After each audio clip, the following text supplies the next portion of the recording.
Sorpresa y Media lo hice a los 26, lo creé a los 26, 27, no me daba cuenta. Ahora me doy cuenta, era muy pibe, presupuestos enormes, producciones enormes. Aprendí, lo disfruté, simplemente sucedía. Me empezó a interesar fuerte la tecnología y empecé a tratar de correrme de la tele tradicional y creé un festival que se llama Mediamorfosis. Traemos a los referentes más importantes del mundo que nos muestren cómo usan la tecnología para contar historias. Realidad aumentada, realidad mixta, realidad virtual. Antes de Mafalda, y no llegué a desarrollar los proyectos de los cuentos de Fontana Rosa, eran los 90 y todavía no habían trucos digitales porque no existía, y los cuentos de Fontana Rosa requerían que baje una nave espacial con marcianos en la cancha de River y no podíamos, entonces no lo hicimos. ¿Querés contar un poco de qué se trata Mafalda Inmersiva? Recorres 1300 metros, que son 14 salas que vos vas recorriendo una tras otra, y entras al mundo de Mafalda. Y entras y está el papá que te recibe, y estás a escala real en la casa de Mafalda. Y está ella que no quiere tomar la sopa servida. El Kino de siempre, como nunca lo viste, de una manera distinta.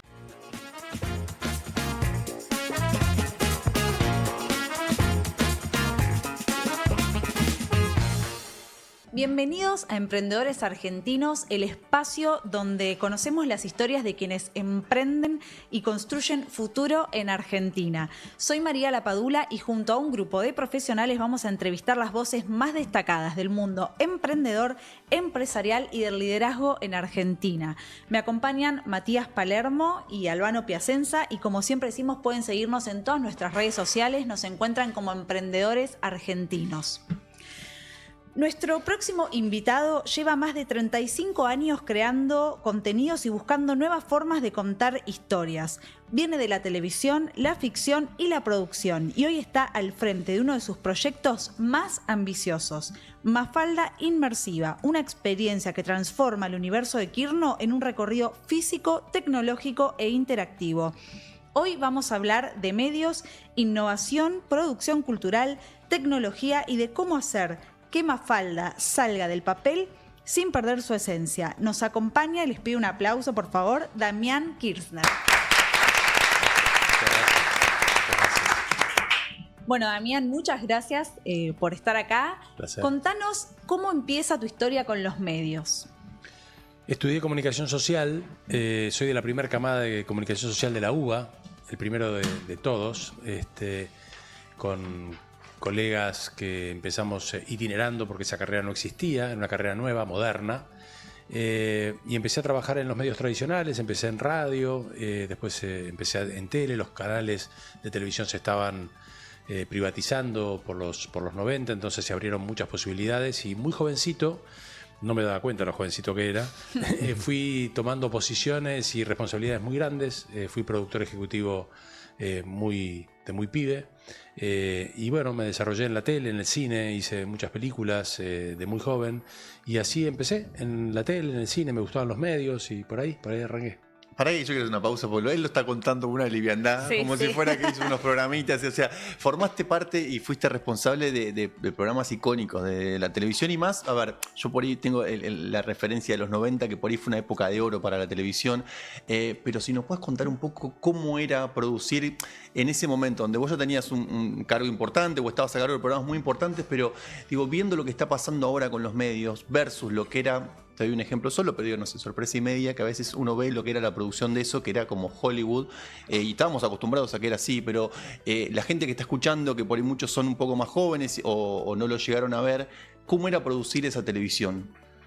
Era muy lindo, era muy tensionante, había muchas herramientas porque el negocio lo permitía, y con total naturalidad producíamos mientras la estructura lo permitía. Era así, simplemente era así.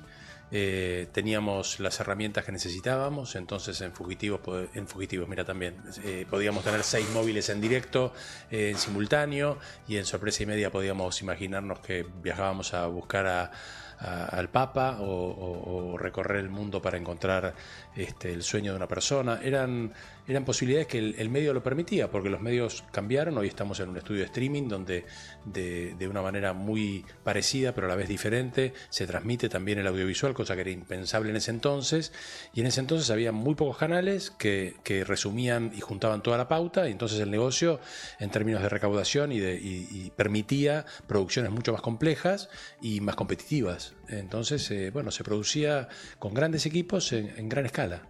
¿Cómo era esto? Dijiste, me pasa el pasar como el tema de la tensión o la presión, porque imagino que también eso, digamos, tener tanto recurso, también me imagino que de los canales era, bueno, eso tiene que funcionar también, digo, el rating obviamente existía, no sé si existía el minuto a minuto en ese momento. No todavía, después vino, al tiempo vino. Bueno, sí. Pero, perdón, y vos eras muy joven también. Yo era muy joven. ¿Cuántos años tenías, por ejemplo, para que la gente que no estaba hablando, digo... Sorpresa y Media lo hice a los 26, lo creé a los 26, 27, no me daba cuenta. Y a los 30 y pico hice películas de ese momento con Subiela, que acababa de hacer El lado oscuro del corazón, eran grandes películas enormes. La primera película que hizo el cine, No te mueras sin decirme a dónde vas, en la tele de cine, la primera película que produjo la tele en el mundo del cine. Simplemente sucedía. Ahora me doy cuenta, era muy pibe. Eran presupuestos enormes, producciones enormes. Aprendí, lo disfruté. Simplemente sucedía. ¿Y te dabas cuenta que eran programas o películas que iban a quedar como en el corazón de la gente? Porque digo, hoy hay un montón de programas, pero tal vez no quedan así grabados, ¿viste? Empiezan, terminan y uno después ni se acuerda, pero programas como Sorpresa y Media es muy difícil que alguien no se acuerde, que alguien no lo haya visto, que no te lleve a un lugar lindo, ¿no? Sí, bueno, sabíamos que estábamos haciendo algo lindo y lo disfrutábamos. Sorpresa y Media era muy disfrutable, Juana y sus hermanas era muy disfrutable, sentías que estabas haciendo algo que estaba bueno y que podía andar bien, pero no, la trascendencia en términos del tiempo y que hoy está en YouTube y que lo veas y que no se ocupa, son cosas que uno hace y sabes que están buenas y las disfrutás, pero no, la trascendencia no la medís, no sabés, no. En ese momento era como que, bueno, me imagino que es como, se iba como haciendo camino al andar esto, como que los proyectos iban llegando, pero digamos, mencionaste recién Ocupas, que también fue como otro programa muy icónico. En el momento me acuerdo, yo no sé si el programa tuvo el éxito que tuvo por ahí después con el paso del tiempo, porque como que se incrustó en la cultura popular argentina, pero en el momento yo no sé si el programa fue tan grande como pasó después, ¿fue así? Era un programa de culto, era un programa que se fue haciendo un programa de culto que la gente iba boca en boca, se emitía en Canal 7 y se repetía después y medían más las repeticiones porque la gente hablaba y entonces se medía más. Medía 10 veces más de lo que medía ese canal, que era el último canal en rating, y se fue transformando en un programa que en la medida que lo repitieron muchas veces en Canal 7 y cada vez medía más en las repeticiones. Pero no sabíamos sabíamos que Bruno Estañaro era muy talentoso, pero no sabíamos que iba a ser el genio que es hoy, y hoy lo ves maduro haciendo El Eternauta y decís, claro, era Bruno, claro, era un crack. Bueno, sabíamos que estábamos haciendo algo lindo y lo disfrutábamos, pero no, la trascendencia no la medís, no te la esperás. Qué interesante. Bueno, recién mencionabas, o justo antes de arrancar, que estás viviendo un momento particular ahora que tiene que ver con una transición me imagino que tiene que ver también con está pasando algo con la industria del entretenimiento, tiene que ver con la llegada de la tecnología, qué está pasando con los consumidores o la audiencia. Digo, ¿qué te llevó hoy a dar ese salto y dejar de lado lo que era la producción por ahí tradicional? Y contanos también un poco de qué se trata lo que estás haciendo ahora, ¿te parece? Sí. Hace mucho que empecé a mí me empezó a interesar la tecnología, te diría, los primeros contenidos en realidad aumentada, yo los hice en el año 2006, en el año 2007 estaba experimentando con juegos de geolocalización, con celulares, con lo que iban a ser los smartphones, todavía no eran smartphones, desarrollé contenidos de realidad mixta en ese entonces, todavía no había mercado para esto, porque la tele un poco me estaba agotando. Básicamente yo hago esto por una cuestión vocacional, me gusta, disfruto hacer medios, producir contenidos artísticos, me gusta. Entonces cuando la tele me pedía que haga para vivir productos que no me gustaban, pero los tenía que hacer porque tengo 3 hijos, la empezaba a pasar mal. Y también la crueldad de que trabajabas un montón y los programas se levantaban de un día para el otro porque no funcionaban o porque no lo entendía el gerente de turno. Hice programas muy lindos como Arde Troya con Matías Martín, que fue la base de todo lo que fue después la Metro y demás, y no lo entendieron y lo levantaron. Y era un programa extraordinario. Ahí empezó Juan Minujín, Seba Wanreich, ¿viste? Era alucinante y no lo entendían. Eso creo que me dolió muchísimo. No lo entendieron nunca los que nos compraron el programa. Y era genial, simplemente había que bancarlo, generar un código nuevo, pero innovar, y de eso estamos hablando y ahora vamos a hablar de innovar, tiene la complejidad de que algunos lo entienden y otros no, que tiene la virtud de que es algo distinto, pero lo distinto como tal, a algunos les causa rechazo porque es distinto. El mercado a veces lo entiende, a veces no, y con el tiempo se va llegando. Entonces, hace 12 años me empezó a interesar fuerte la tecnología y empecé a tratar de correrme de la tele tradicional y creé un festival que se llama Mediamorfosis, que ahora lleva 30 ediciones en toda Latinoamérica, en 9 países lo hacemos, donde traemos a los referentes más importantes del mundo que nos muestren cómo usan la tecnología para contar historias. Realidad aumentada, realidad mixta, realidad virtual, múltiples plataformas, hibridación de contenidos. Y ahí me fui formando. Mientras yo creaba y curaba ese espacio, me fui vinculando con los mejores del mundo y fui aprendiendo y me empecé a preguntar, ¿y yo cuándo voy a producir de esto? Entonces empecé a pensar a ver qué iba a producir, porque de nuevo tengo que vivir de mi trabajo. No es solo arte, que me encanta, tengo que hacerlo. Entonces, bueno, dije, tengo que buscar una audiencia. Una audiencia está atrás de una propiedad intelectual que la gente quiera, como fue Pokémon Go, que pudo implementar una nueva tecnología y generar un nuevo hábito porque la gente quería Pokémon. Sí. Bueno, entonces pensé en Mafalda. Como fanático de Mafalda, dije, Mafalda es Argentina y es el mundo. Mafalda, hay una oportunidad ahí. Y fui a buscar la propiedad intelectual en la familia y ahí empecé a proyectar Mafalda Inmersiva. ¿Cómo fue eso, digamos, tener digamos, una cosa que hacía mucho que venías trabajando, el vínculo con Mafalda, era como una especie de sueño tuyo? ¿O en un momento es como que viste una oportunidad, fuiste a estar con la familia? ¿Cómo fue eso? Porque me imagino los fanáticos y la gente que creció con Mafalda, que digamos, saber cómo fue eso, el vínculo con la familia, algo muy, muy, muy fuerte desde lo emocional. Sí. Antes de Mafalda yo había experimentado y había tomado las licencias y no llegué a desarrollar los proyectos de los cuentos de Fontana Rosa. Cuando era muy chico me fui a verlo al Negro, me fui a Rosario y tomé los cuentos y los adapté con Fabián Bielinski, el director de Nueve Reinas, y Gustavo Garzón y Pedro Saborido. Empezamos a adaptar los cuentos para hacerlos en televisión, pero eran los 90 y todavía no habían trucos digitales porque no existía, y los cuentos de Fontana Rosa requerían que baje una nave espacial con marcianos en la cancha de River y no podíamos, entonces no lo hicimos. Años después se me ocurrió hacer una película con El Oso, la canción de Morris, que vivía muy contento en el bosque, y le compré a Morris los derechos de la canción para hacer una película, pero tampoco pude. O sea, venía probando y bueno, con Mafalda lo llamé a Daniel Divinsky, que fue su editor histórico de Mafalda, con quien había trabajado con Fontana Rosa. Falleció hace muy poquito Daniel, un crack, un tipo divino. Y le conté la idea y me dijo, bueno, conectate con la familia, yo te conecto, y me conecté con la familia y bueno, fue muy bien recibido la idea.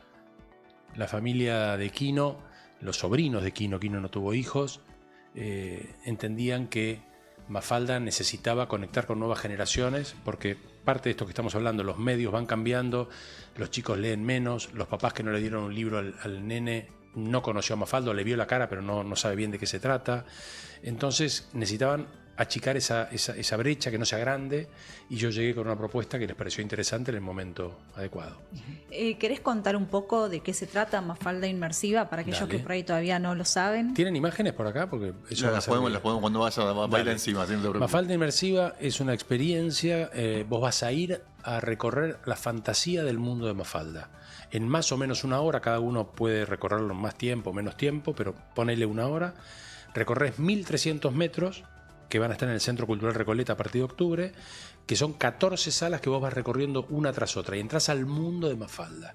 Primero, una ciudad enorme, una maqueta divina diseñada entre Gran Bretaña y Argentina con el estudio Maguire, con microproyecciones en cada ventanita, 100 metros cuadrados de la ciudad de Buenos Aires. Si vos entrás y empezás a recorrer, y en las ventanitas están los personajes que están durmiendo, se despiertan, la ciudad se despierta, Manolito abre el almacén, van los chicos a la escuela y vos vas recorriendo todo ese mundo digital y analógico mezclado, y después vas por un pasillo que te invitan a pasar y vas caminando y no entendés muy bien cómo cambia la escala, y de pronto sentís olor a sopa y resulta que estás en el palier de la casa de Mafalda, y entras y está el papá que te recibe y estás a escala real en la casa de Mafalda, y está ella que no quiere tomar la sopa servida y la mamá que la acaba de cocinar en la cocina, y vos vas recorriendo los espacios y vas descubriendo señales para los fanáticos por todos lados. y los chicos mientras tanto van jugando, hay señales de juegos, hay 2 lecturas en la muestra, para grandes y para chicos, bien familiar. Los adultos encontramos también pantallas donde hay proyecciones de tiras animadas por un equipo argentino de artesanos que la aman a Mafalda, dirigidos por Damián Turquié, un crack que vienen trabajando hace mucho tiempo, estamos hace 3 años, animando 1500 segundos originales de animación 2D. 3 años. 3 años, donde abrimos las viñetas, le pusimos color de acuerdo a un criterio que encontramos de Kino, que después te puedo contar, y sin mover una línea, sin alterar a Kino, se animan esas viñetas para que las puedas ver. Y bueno, vas recorriendo la casa, hay pantallas, después entras a espacios inmersivos donde hay proyecciones, vas al almacén, está Manolito y el olor a queso, vas a la plaza y está el Citroën y está Libertad pisando el pastito, y vas a otro espacio de juegos que te metes en el espacio exterior porque Mafalda quería ser astronauta con Felipe y estás en el espacio exterior. Y al final de las 14 salas, la última es una experiencia en realidad virtual multiusuario, donde nos ponemos los cascos todos y yo te veo a vos, vos me ves a mí y entramos en los sueños de los personajes. La fantasía de Mafalda, que quería estar en la ONU y lograr la paz del mundo, el casamiento de Susanita, y vas ahí y lo recorremos juntos y hablamos y estamos ahí. Entonces es el Kino de siempre como nunca lo viste, de una manera distinta. Y, o sea, ahora vos estás emprendiendo, vos siempre estuviste del otro lado. Para todos los que te escuchan, que nos escuchan un montón de emprendedores, ¿qué tenés para compartirles? Porque justo antes de arrancar la charla charlamos un toque de qué es emprender, y no sé, o sea, vos arrancaste más de grande, ¿qué consejos tenés? ¿De qué te nutriste? ¿Qué puedes compartirle a la audiencia el estar del otro lado emprendiendo y toda la responsabilidad que conlleva? Bien, yo en principio, como productor o creador artístico, empiezo de cero, pienso una idea y arranco solo en mi estudio, la pienso y primero la creo, la pongo a prueba, soy ácido yo, avanzo con esa idea y creer en tu idea y ponerla a prueba y bancarla. Antes, cuando hacía programas de tele o películas, los programas de tele se los vendías a un canal, una película se la vendías a una plataforma hoy, en otro momento había otras maneras de financiación, pero no es un emprendimiento en términos de tener que ir a buscar capital y fondeo, en la estructura del emprendedor que desarrolla un proyecto y busca capital. Mafalda Inmersiva sí lo es. Mafalda Inmersiva tiene una estructura y ahí es donde soy un novato emprendedor, porque siempre emprendí. Cada proyecto audiovisual que hacía era un proyecto nuevo de emprendimiento, pero tenía un sistema de financiamiento que tenía una estructura diferente. Esto es un proyecto que entra en el mundo emprendedor en términos de estructura, y eso para mí es nuevo. Principalmente me rodeé de 2 grandes colegas que trabajamos juntos, somos 3 socios que cuidamos la producción artística, que ese es mi rol, el económico y financiero, que es el rol de mi socio Gonzalo, y lo legal, que es Diego, los aspectos legales. Como una startup, digamos, pero Claro. artística. Exactamente, es que lo es, porque estamos produciendo productos artísticos y somos una startup que va a producir más propiedades intelectuales. Esta es la primera, vamos a hacer más, pero bueno, empezamos. Pero es la primera vez que tenemos este sistema y bueno, fuimos encontrando inversionistas, hicimos un desarrollo del modelo de negocio con la información que tenés, que va modificándose en la medida que vas evolucionando. Y fuimos encontrando los inversionistas que entendían el negocio y que entendían también que era un lindo viaje acompañar este negocio para tener un buen negocio.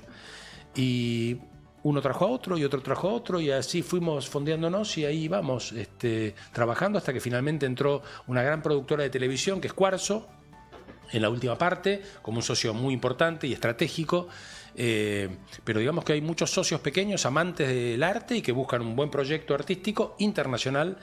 Mafalda tiene un modelo de sustentabilidad a 10 años, tenemos los derechos exclusivos globales a 10 años.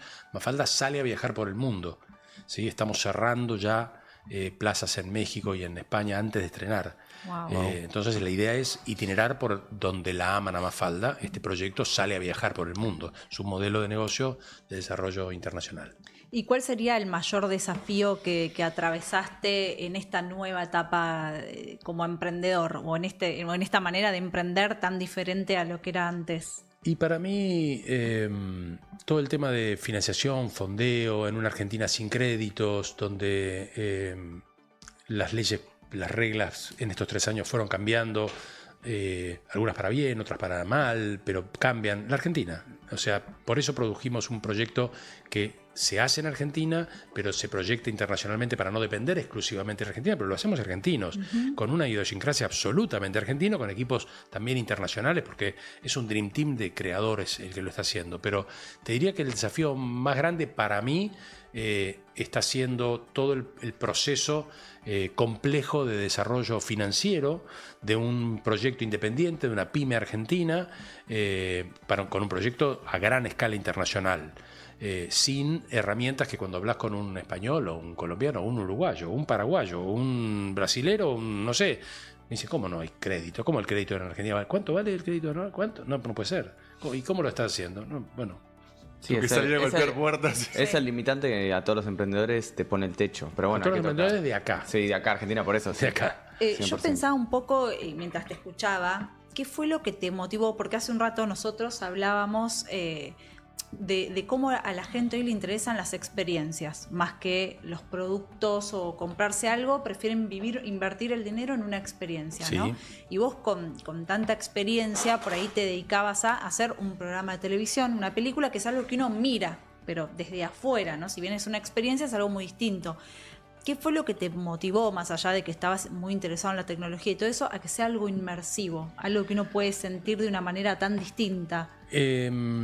En estos años de Mediamorfosis, mi festival, fui viendo experiencias extraordinarias. Traje a los mejores creadores del mundo a Mediamorfosis, a todos los países de Latinoamérica. Vinieron los tipos más interesantes que han hecho cosas más lindas usando la tecnología. La tecnología nueva, mezclada con la danza, el teatro, o sea, las tradicionales, un juglar que canta mezclado con superproyecciones, con mocap y con la mezcla de artes analógicas y digitales. Hace mucho en Mediamorfosis lo que hacemos es conceptualizar un poco, pensar sobre esto, pensar sobre lo que nos pasa en nuestro trabajo. ¿Qué está sucediendo? ¿Por qué está modificándose? ¿Y yo cómo hago para ser feliz con lo que me gusta? ¿Cómo hago para vivir de lo que me gusta? ¿Cómo hago para hacer lo que quiero hacer y vivir de eso? Bueno, esa pregunta es, primero entendiendo un modelo de negocio, cómo funciona, cómo se equilibra eso para poder contar y llegar a un público.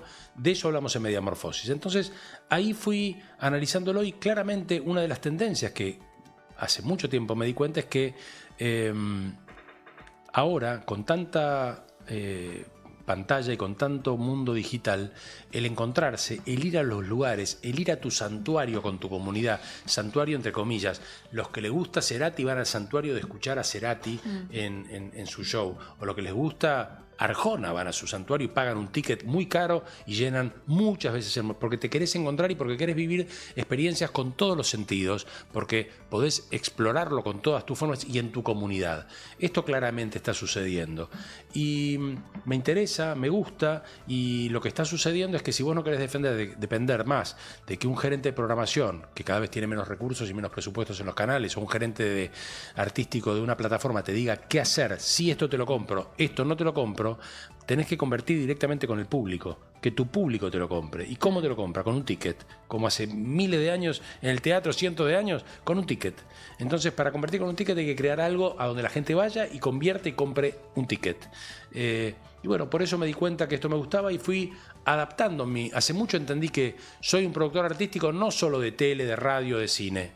Puedo crear en la medida que entienda y que tenga equipos que tengan saberes complementarios, obras artísticas de diferentes características. Y ahora, hablando de esto de tecnología y que sos productor de cine también, no tiene nada que ver el tipo de experiencia con lo de Mafalda, pero ¿vieron que acá en Argentina se quiso imponer en un momento el cine 4D? Que yo fui, que te tiraban agua, pero no funcionó acá. ¿Por qué pensás que puede haber pasado eso? ¿Lo viste en algún momento? Vi cosas geniales en 4D, pero también vi cosas malísimas. Lo mismo que en el cine. Vi Los bañeros más locos del mundo y vi Fassbinder. O sea, hay cosas buenas y cosas malas. La tecnología es una herramienta. Vos la usás de diferentes maneras. Claro. La podés usar bien, si entendés, o muy mal. Me parece que los contenidos eran muy malos. Si vos ves realidad virtual y te ponen en una montaña rusa y la montaña rusa, mazo. Ahora, si yo te llevo una fantasía extraordinaria de un mundo diseñado por un artista alucinante y la historia que te cuento ahí adentro es divina, Bueno, Claro, está bien usada la herramienta. Bueno, con la Odisea hay todo un debate ahora, ¿viste? De cuánto vale la pena ir a verla, no ir a verla. No sé si la viste en el... no conseguí, quiero ir a verla, Claro. no conseguí. O cuánto vale la pena verla en dólares. IMAX. En IMAX. Claro. Eso, no conseguí IMAX. No conseguí IMAX. Bueno, está creada la herramienta para esa plataforma. Creo que vale la pena intentar ir a verla a IMAX para juzgarlo, si vale la pena o no. Ahora, vos sabés que estabas hablando recién del tema del corte de tickets. Hace poquito estuvimos hablando con, se me acaba de ir el apellido, me da vergüenza, el productor histórico, Rottenberg, perdón. Y él, una de las cosas que decía es que él lo que vincula mucho que el corte de ticket tiene que ver con las cabezas de compañía, con artistas que son por ahí que vienen de otra época, pero que son lo que en verdad traccionan. Y lo que él dice es que, dado que el nivel artístico que tienen últimamente la gente que está delante de pantalla, yo interpreto un poco esto, es que un poco se va a ir perdiendo esto de que el teatro tenga ese auge que tuvo en un momento, porque básicamente ya no queda esa gente con un nivel artístico alto y que convoque. ¿Qué te repercute esto?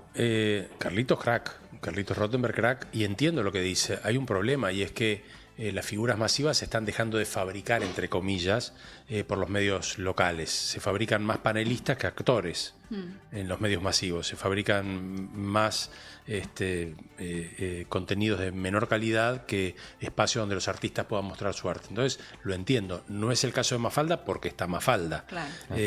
Pero sí, y eso no es un fenómeno internacional, es un fenómeno local, porque la tele en otros lugares produce más. Acá, el fenómeno de streaming, esto que estamos viviendo, es un fenómeno muy local, no es un fenómeno tan internacional, que tiene que ver también con cuestiones sindicales, que tiene que ver con un montón de cuestiones, que el streaming funcione tanto acá y no en otros lugares. Pero sí, en Argentina me parece que para el mundo de Carlos, para el teatro de la calle Corrientes, es un problema que no se estén creando nuevas Natalia Soreiro y nuevas Lali Espósito y nuevos artistas que puedan construir esto. Son solo los que las plataformas deciden, porque el equilibrio del negocio entre México y el US latino de series permite que entonces hagamos esta serie argentina para argentinos, no sé, cualquiera. Es como que hay un equilibrio en el cual una parte se hace acá, pero depende del equilibrio de lo que pasa en Latinoamérica. No están pensando en nosotros como pensaba un Romay, un Goarmestre o un Adrián cuando tenía presupuesto para producir ficción, ¿sí? Pensando en nosotros. Bueno, las plataformas piensan un poco en nosotros y un poco en todo el negocio general del mundo. Y bueno, si es una variable, me parece, muy determinante que no existía antes, tiene un peso muy importante, me parece, a nivel industria. Decías esto y me parece que hablabas, Argentina, una de las características me parece que tiene, así como la tiene Brasil, como la tiene México, que tiene un Star System que en algún momento fue como bastante, por ahí lo vinculo con los 90, digo, la ficción. Y decías recién que Argentina fabrica más panelistas que artistas. Digo, ¿tenés esa sensación de que el nivel artístico de lo que es Argentina hoy bajó?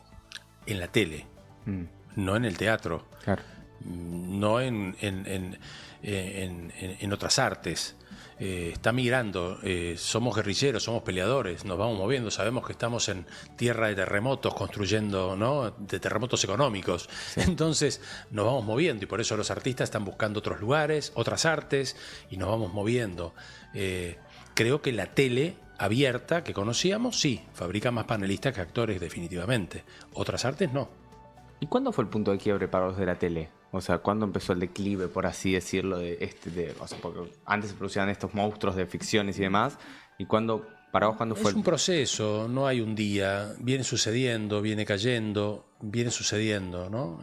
Pero te diría que, bueno, yo me empecé a enojar fuerte ya en el 2011, 10, 12, yo ya estaba muy enojado y a mí me costaba mucho, y cada vez se veía venir peor y cada vez era más radio televisada. Claro. Y es lo que empezó a suceder acá. Pero bueno, también tiene que ver con fenómenos locales de las maneras de producción, las dificultades para exportar, todos los temas del cepo y la dificultad para entrar y sacar dinero para poder hacer producciones internacionales en Argentina. Vuelvo a repetir, cuestiones gremiales. Hay ciertas complejidades que hicieron que Uruguay sea una potencia en ficción. Wow. Porque vive del error argentino. vive del fallo argentino. Se produce allá porque acá pifiamos. Claro. Porque es más fácil producir allá y lo hacen muy bien. Lo han aprendido a hacer muy bien. Pero es por el error propio. Ahora, también en relación a eso se estuvo hablando últimamente mucho del rol que tuvo y que tiene y que debería tener el Estado a la hora de apoyar a la industria audiovisual. ¿Tenés una postura frente a esto? Digamos, hay muchos artistas, lo digo lisa y llanamente. El caso de Natalia Oreiro hace poquito, digamos, se pelean con el presidente porque o por ahí se sienten atacados cuando salen a plantear alguna postura. ¿Sentís que hay algo por ahí con los artistas el día de hoy? ¿Se mezcla un poco todo con el tema del Inca? Ahora se lo respondés, pensarle un segundito porque quiero contarles que en Emprear nos gusta trabajar con marcas que tienen historia. Wolf lleva más de 100 años en el mercado y hoy sigue estando presente en mesas de restaurantes, hoteles y también en hogares. Si quieren ver sus productos pueden pasar por su local en Vuelta de Obligado 1980 en Belgrano o entrar a wolf.com.ar. Hacen envíos a todo el país, tienen cuotas sin interés y siempre hay oportunidades con descuentos en distintos productos.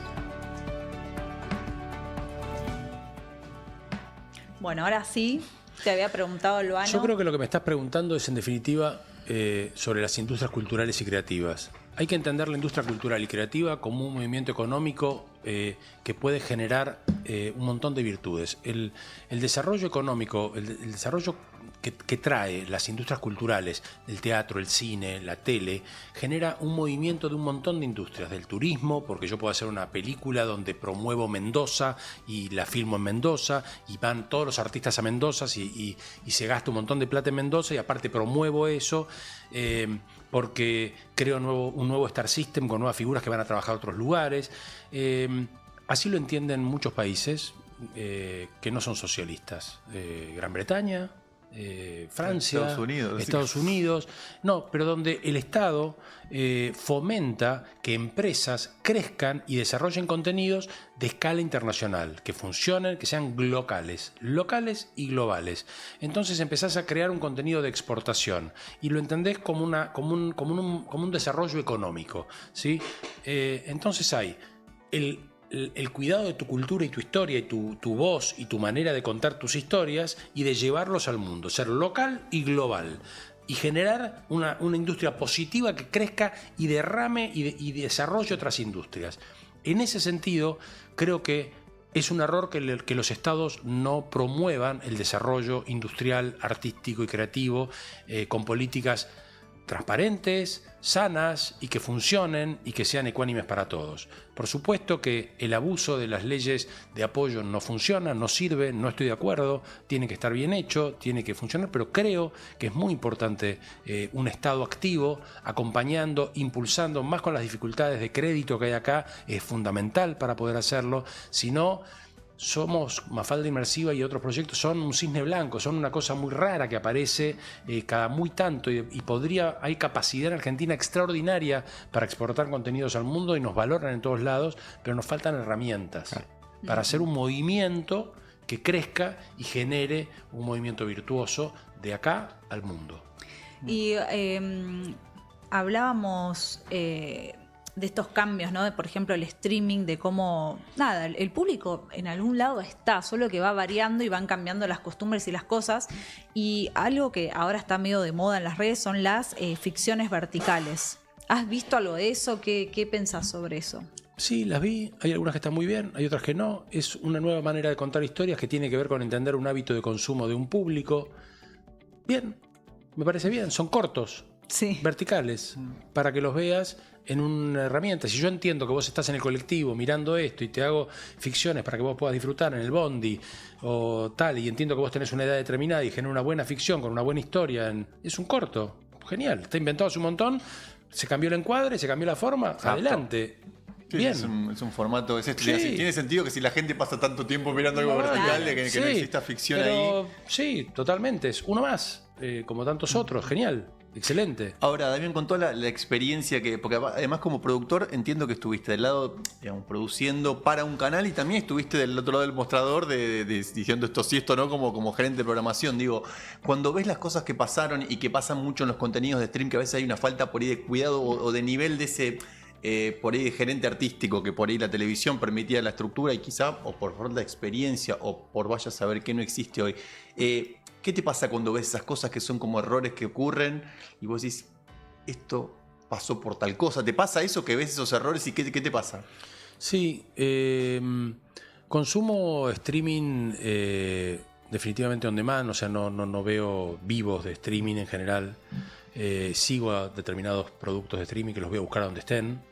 Entonces ya están curados. Cuando están grabados podés editarlo y mejorarlo. Cuando estás en un vivo eterno, largo, crudo, a veces puede haber errores. Claro que una producción más chica, con profesionales muy jóvenes, porque por una cuestión económica en algunos casos solo se puede contratar un equipo muy inexperiente, pueden pasarle cosas peligrosas porque finalmente hay un micrófono, o no, o pueden ser geniales, pero digamos que el riesgo hay que entender que uno está transmitiendo en directo para el público y que hoy agarras el teléfono y ya sos un medio. Entonces me parece que la buena producción implica pensar algo, si se puede escribirlo, si se puede grabarlo, si se puede editarlo, si se puede musicalizarlo, y si no se puede, hay que adecuarse a lo que se puede, pero cuanto menos recursos tenés, más margen de error hay. Más margen de error hay. Y cuanto menos presupuesto tenés, tal vez en muchos casos hay gente con menos experiencia, y bueno, puede haber error. Entonces sí. Me parece que eso pasa a veces, y a veces no, hay cosas extraordinarias que están haciendo en streaming, programas geniales que ¿Quieres mencionar alguno que te guste así como para destacar?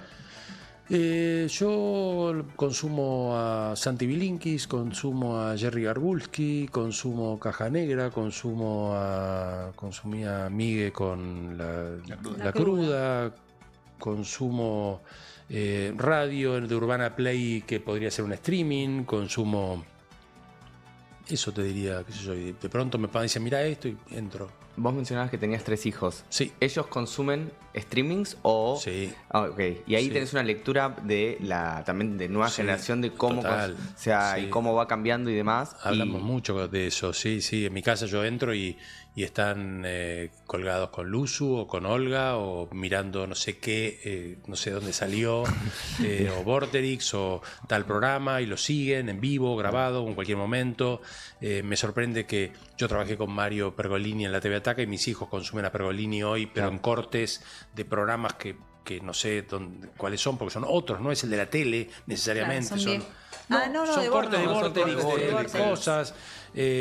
Pero sí, hablamos mucho de consumo y de medios con naturalidad. Es algo que pasa en mi casa todo el tiempo. Sí, hablamos y sí. ¿Y pensaste llevar Mafalda a un formato así o no? No.